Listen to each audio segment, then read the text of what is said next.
Playlist Kitchen is a 90s pop music infused cookbook that is all the recipes and stories from my life along with playlists that are on Spotify. The idea of Playlist Kitchen came from a time that was really transitional in the world, and I was a business person and I really had a lot of my identity wrapped up in that. But what had fallen away was this whole other person that I was, which was a musician and an artist and a creative. And I was really struggling to merge those things and to bring them together. And I was really looking to connect back with myself. So I thought, what would happen if I brought together these seemingly unrelated parts of my life and put them together? So food and music.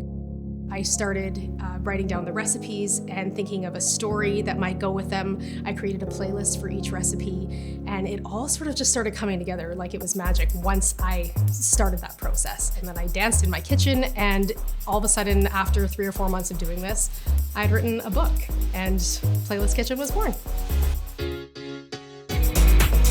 So it was this bridge that brought me from that person to this person. And I really, truly don't feel I would have made that journey without having written this book.